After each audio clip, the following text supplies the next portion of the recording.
Assalamualaikum Kak. Salam. Kak colik buah? Kali buah berapa? 2. 2 Nak makan terus ke? Makan terus. Makan terus Yang tu Kak pakai buah apa dah tu Kak? Oh, kita ada limau kasturi. Ha. Kita ada bidara. Oh, buah bidara. Buah bidara rasa dia macam apple. Macam tu lah. Kena rasa dulu, baru tahu. Tu tak pernah makan. Okey, lepas tu jambu air, jambu batu. Tu ada pelam-pelaman. Pelam-pelaman. Pelam-pelaman. Okey. Okey. Lepas tu kita tuangkan dalam ni bang. Kita tak kodakkan dia. InsyaAllah. Pertama kali kita letak serbuk asam. Okey, sebut asam. Lepas tu serbuk limau kasturi. Sebut limau kasturi. Kulit limau. Kulit limau. Lepas tu kita chili flakes. Nak extra pedas ke? Tak nak ke? Lagi sikit bang. Boleh? Okey. Kalau korang tak makan pedas boleh lah cakap tak nak chili flakes ni. Kalau nak extra pedas, cakap je. Tapi makan ni kena extra pedas kan? InsyaAllah masih lagi sedap. Kalau pedas baru pergi lah. Kita dah kodak-kodak dia, kita tak di... Nak terus makan? Tu sini rupa dia. Lepas tu kita tuang kuah dia. Nak terus Ni makan? kuah 6 pelawan lah. Benar.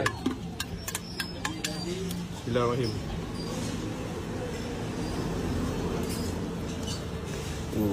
Okay, nice. InsyaAllah Allah bagi sedap. InsyaAllah. Thanks.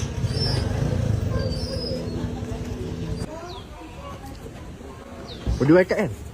Akak nampak family. Akak pernah meniaga yang Dato' On tu akak punya. Oh tapi sekarang kita orang dah pindah kulai. Dah tak buka dah dekat Dato' On tu. Oh ya, since bila kat Kulai? Kita orang baru 5 hari kat sini. Ha? 5 hari? Baru 5 hari. Oh, okey. Last hari tu dekat Dato' On 31 Januari. I see. Kenapa ke sini pula? Sebab rumah kita orang dekat kat sini. Oh. Macam-macam lah perkaranya.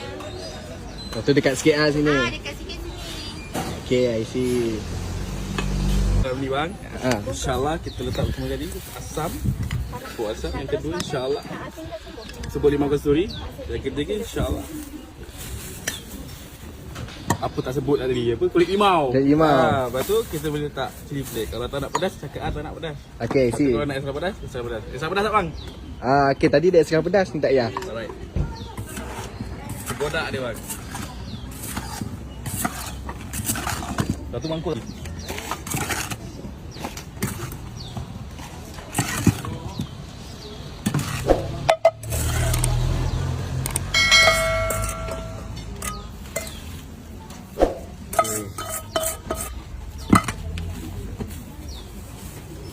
Tu last kali kita tuang dia 6 pelawat. Ni kuah dia bang. InsyaAllah Allah bagi sedap.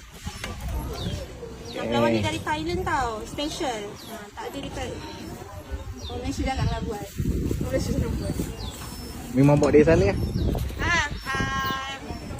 Homemade barang-barang semua import dari sana. I see. Okay.